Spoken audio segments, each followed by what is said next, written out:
غزوہ تبوک میں سخت تنگی کا زمانہ تھا. آپ نے ارشاد فرمایا کہ اے صحابہ اللہ کے راستے میں اپنے اپنے مال لاؤ. حضرت ابوبکر صدیق رضی اللہ تعالیٰ عنہ نے اپنا سارا مال پیش کیا. اللہ تعالیٰ نے جبریل علیہ السلام کو بھیجا کہ میرے صدیق سے پوچھو کہ سارا مال دے کر پچھتا تو نہیں رہا ہے, خوش ہے یا نہیں. جبریل علیہ السلام نے اللہ تعالیٰ کا سلام پیش کیا کہ اللہ تعالیٰ نے آپ کو سلام فرمایا اور پوچھا ہے کہ آپ نے سارا مال خدا کی راہ میں جہاد کے لیے دے کر کیا کچھ آپ کو پچھتانا حسرت ہے. آپ خوش ہو گئے اور ایک رقص مارا اور یہ فرمایا نا راضی نہ ربی, میں اپنے رب سے راضی خوش ہوں. سیدنا عمر فاروق رضی اللہ تعالیٰ عنہ نصف مال لائے تھے. حضرت سیدنا عثمان رضی اللہ تعالیٰ عنہ نے ایک تہائی فوج کا انتظام فرمایا.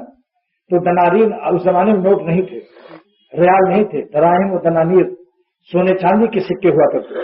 آپ نے ایک ہاتھ میں لے کر اس ہاتھ میں بجایا, اس کو اس میں بجایا, یعنی خوشی کی وجہ سے, اور فرمایا اے اللہ تیرا رسول عثمان سے راضی ہو گیا, تو عثمان سے راضی ہو جا.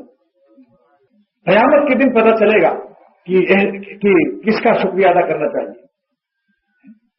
قیامت کے دن پتہ چلے گا کہ کس کو کس کا شکریہ ادا کرنا ہے.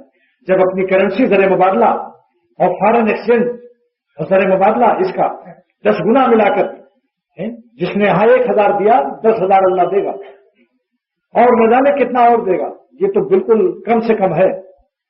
اس وقت پتہ چلے گا کہ ہمارے کون سے محسن ہیں جنہوں نے ہمیں توجہ دلائی تھی.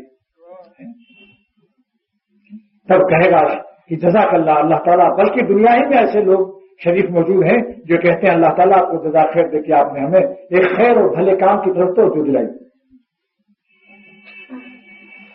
اگر یہ حضرات دین کے خادم آپ کو توجہ نہ دلائیں تو آپ کو توفیق بھی نہ ہو.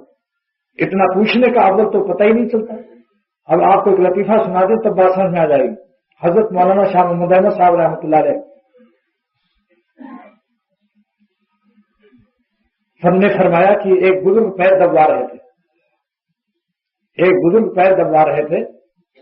تو اپنے شاگردوں سے فرمایا کہ تم کو ثواب مل رہا ہے مگر مجھ کو بھی ثواب مل رہا ہے.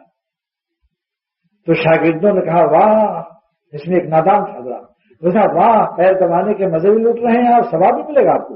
ثواب تو ہمیں ملے گا جو مشقت اٹھا رہے ہیں. تو اس بزرگ اٹھ کے بیٹھ گئے, جو ٹانگیں ان کو دی ہوئی تھی دبانے کے لیے, اٹھ کے بیٹھ کے پیر کو کھینچ کر کے بیٹھ گئے. تو آپ ثواب لیجیے, اب آپ ثواب لیجیے نا. میں نے اپنے پیر ہٹا لیا آپ سے, آپ کو ہم نے ثواب لینے کا موقع دیا تھا, اس لیے ہم کو ثواب مل رہا تھا. تربیت ہو رہی تھی آپ کی, آپ کا نفس مٹ رہا تھا.